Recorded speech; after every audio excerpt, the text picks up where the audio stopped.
Hi guys, my name is Noni Madikela. Welcome to the Noni M podcast. Today, I want us to talk about who advocated Dali Mpofu. Looks like Mugai is on hot water about certain issues that happened inside the courtrooms. Now, this is what I'm going to do. I'm going to read for you what I found here with some serious charges and stuff, charges 4, charges 5. Okay? Thank you to the people that are journalists. I'm not one, but I do report the news. I do not make them, I report them. So here it goes. It's an article from The Citizen. 3 weeks ago, this is what happened. Mpofu's day has come to face disciplinary committee for misconduct. Advocate Dali Mpofu is accused of threatening Qubudile Jantyi, the chairperson of the Section 194 impeachment inquiry into Busisiwe Mkhwebane, while also falsely impugning the character of Thuli Madonsela by accusing her of criminality.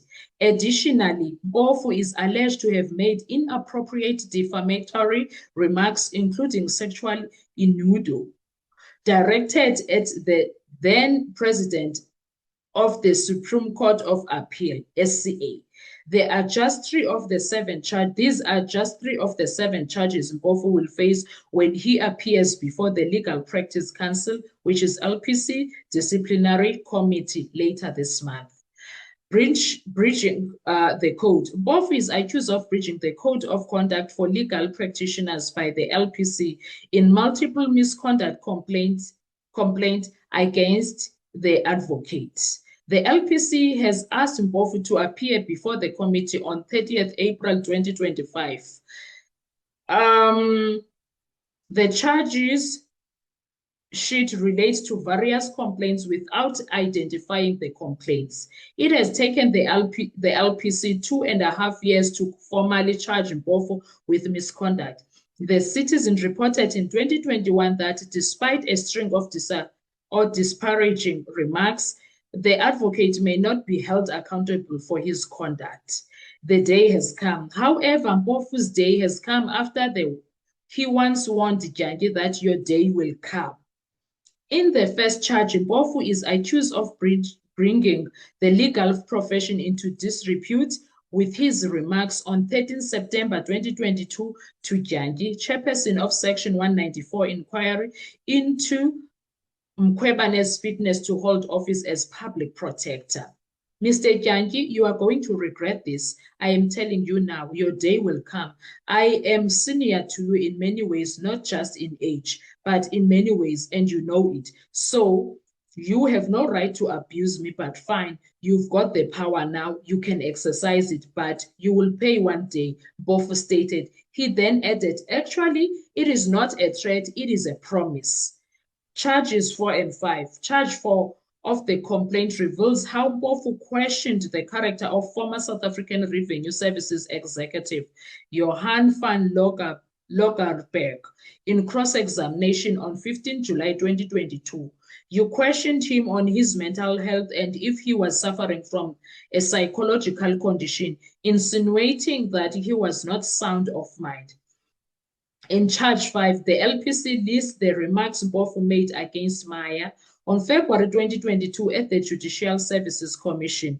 Interview of the then President of the Supreme Court of Appeal, Justice M. Maya stated, and we spent our nights together. This statement failed to uphold the principles of our Constitution, as this remark was discriminatory and laden with an inappropriate sexual innuendo, which was offensive, unprofessional, and lacking decorum. Serious charge. In one of the most serious charges against Mpofu, the LPC accused him of bringing the legal profession into disrepute through his questioning of Gauteng Judge President and Chief Justice candidate Dustin Mlambo, that you contravened the code of conduct by bringing the legal profession into dispute when you, on 2nd February 2022, at the Judicial Services Commission interview of Judge President D. Mlambo, descended into character assassination with allegations of rumor that he was guilty of the sexual harassment of female aspiring judges and that you persisted with your questioning without proving sorry, without providing any evidence or detail on what evidence or facts you were basing your questions. Final charge. The final charge against Mpofu relates to Mpofu allegedly failing in his duty to the court, the interest of justice, observance of the law, and also failing to maintain the ethical standards prescribed by the code and ethical standards generally recognized by the profession. When you caused a letter to be addressed to judges Rawlinga, Twala, and Opperman on 10th November 2021 in a matter of Moyo versus Old Mutual Ltd and others 2022, reprimanding the judges and lecturing them to the extent that the court found the content of this letter disquieting. Mpofu lambasted. In October last year, the Citizen reported how Mpofu's reputation took a massive knock for pursuing an appeal on behalf of Mkhwebane.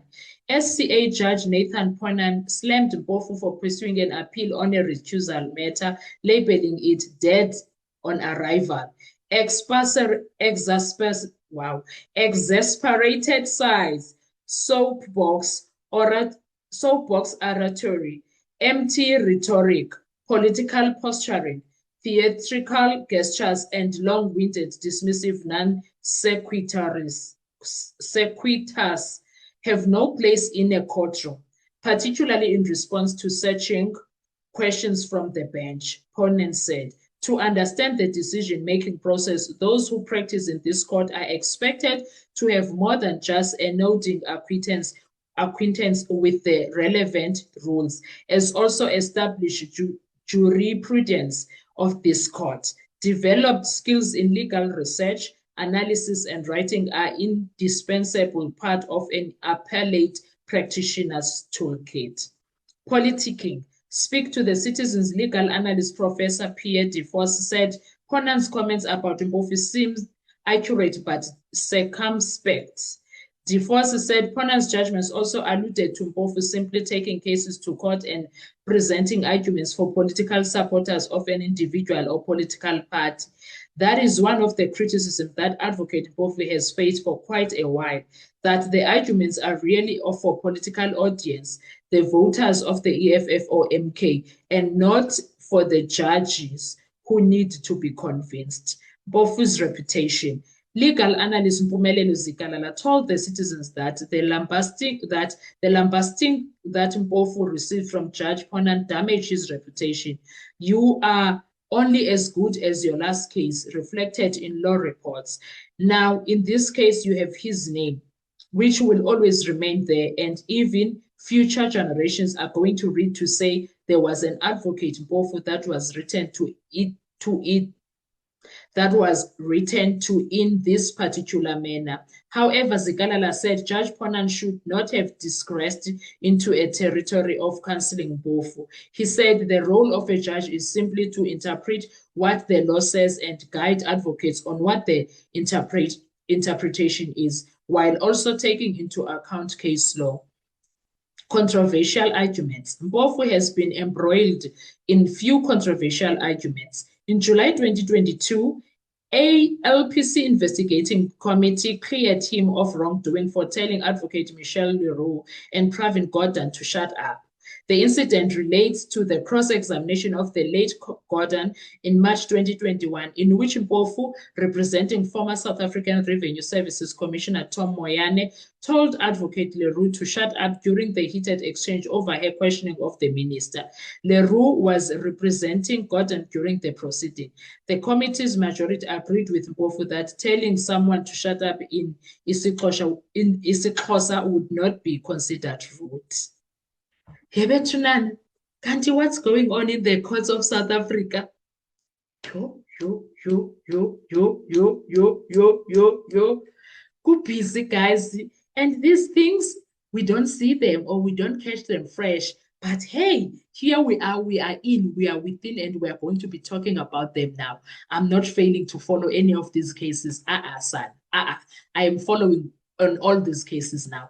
Thank you so much. I want to hear your views. Now I'm just shocked. I'm just shocked, Ukuti. This is our country.